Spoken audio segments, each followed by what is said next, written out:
Hey guys, what is up? It is me, Jamie Grenier, and welcome back to a brand new video on my channel. And today we are going to be talking about this thing that is called writing triggers. And I figured that today, you know what? Someone has actually asked me the other day about how they've lost motivation to get their first draft of their trilogy done, about how they can't really seem to really do all that much. They know what to write, they have a notebook and everything, but they're not quite sure how to translate it on the page or whatever. Sometimes all you need is, case in point, a writing trigger. So a writing trigger, this thing that'll basically put you into the mood of writing whatever it is that you need to write. Here is what I mean. The writing trigger, it motivates you to write. For some people, it's all auditory. For me, when I write something, a lot of the time, if not most of the time, I need something playing in the background. Not loud, just enough that it's a low hum in the background. Otherwise, a lot of it will come out of blank.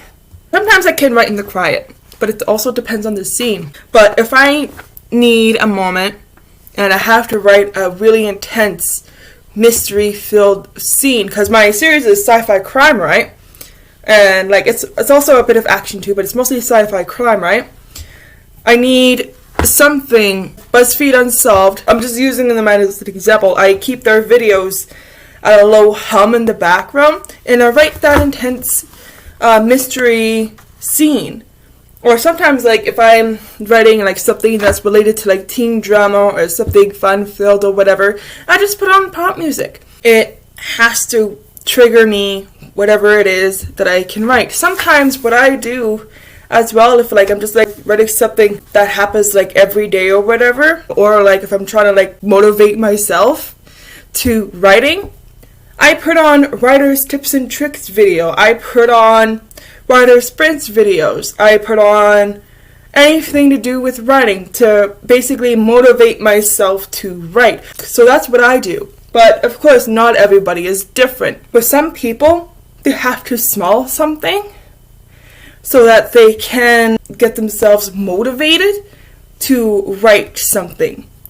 For some people, what if they needed a particular scented candle, lavender, vanilla, or maple and acorns or whatever, or basically anything.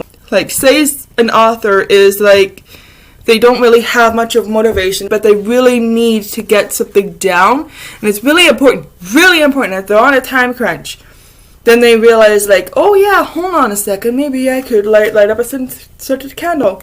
And they light up the scented candle. It takes about a moment or two, and then they realize, okay, you know what, yeah, maybe I should write. You know what, I have to write.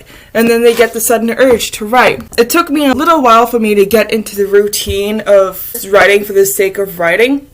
But by the time I did end up doing it, all of a sudden I'm on the first draft of the second book. So, but not all writers walk the same path. Not all writers are the same. The trigger can be anything at all. In fact, it could be one of your favorite anime. You could watch anything really. It don't matter if you're auditory. But basically, what a writing trigger can also help you do is it helps you with developing a routine. Say about once or twice a week. Those are the only times that you have time to actually write something down. You're writing down your outline, right? That's basically all you can do for right that moment. What that trigger does, it makes you do a heck of a lot more than just write down a few notes or whatever. It actually gets you to keep going on writing 1,000+ words a day. 1,000+ words seems like it's a lot, but it really isn't. It only takes some people only about 20 minutes, half an hour or so to do. So what the writing trigger does is it helps those who are struggling to make a routine keep it and make it a routine. Like I said, it took me a very long time to make writing a lot of routine. In the beginning, I was forcing myself to write. I put on mystery crime-filled show playing at a low hum in the background and just forced myself to write a little bit. And then next thing I knew, like I was all done the first draft of my first book, and I was so proud of myself and everything. So I decided, like, you know what, if this writing trigger works for me, I'm gonna keep it. And I did. And I'm very proud that I did. I'm happy that I did. Hopefully it'll help you guys find the writing trigger for you if you're having trouble sticking to a routine. Now, I'm not saying that like it's overnight. Like for me, it took me 2 weeks. For other people, it could take a month. For other people, it could be just a few days. Like I said, not all writers are the same. We all take our different paths. We are all different in every way. Mine took 2 weeks, so if you're trying to find your writing trigger, still, and a month has gone by, don't worry, you got time. You just gotta find the right one. You just need some time to yourself and find the right one. Alright? Alright, there's absolutely no pressure. Remember, writing is passion. Writing is beautiful. Writing is basically your soul being translated into a word, so there's no pressure. The reason why it's like super important though is because if you don't have a writing trigger, you're not going to get anything done. I'm just going to blatantly say it. You're not going to get anything done. Like, if you don't have a writing trigger and you're already struggling to write, you may as well just put your book on a permanent hiatus and just never touch it again. Like, granted, yeah, you could probably force yourself to write, but a lot of the time, that's not going to work. Basically, you'll be sitting here staring at the cursor on your screen on a blank document, a heck of a lot. It might not be blank, it could be like a third of the way done.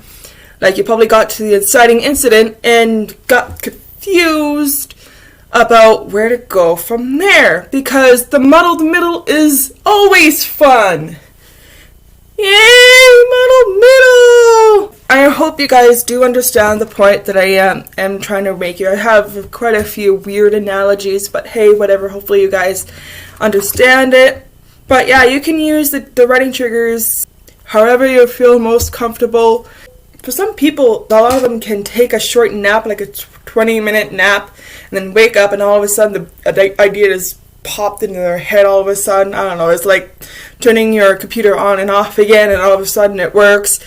But hey, apparently it works for humans too. But hey, whatever, I'm not a biologist or whatever, but apparently that also works. Do what works the best for you. Sometimes you can even do a combination of the writing triggers too. It doesn't have to be just the one. Sometimes what happens with a lot of these writing triggers, your brain might get tired of it. Your nerves might get tired of it.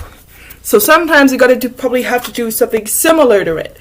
So what you might have to do eventually is combine them. You would have to take a 20-minute nap, get up, light up that scented candle, put on a teen drama movie if you're writing teen drama YA or whatever, and just get started on it. Sometimes you gotta do a combination of a lot of the triggers that have already worked for you. Sometimes, like, you gotta use something else entirely.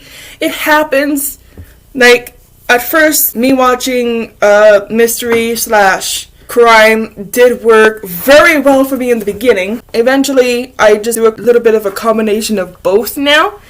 Like, if my brain gets tired of, like, the mystery/thriller or whatever, I could switch to writing tips and tricks online. Do an official writing sprint with the authors that are the hosts for the writing sprint. Like, the writing triggers can be anything. If any of you are having troubles with the motivation or whatever, then I highly suggest trying a few different runs. Go through a few different ones, test it out for 2 weeks or even a month or however long that you might need. If it doesn't work, move on to the next trigger.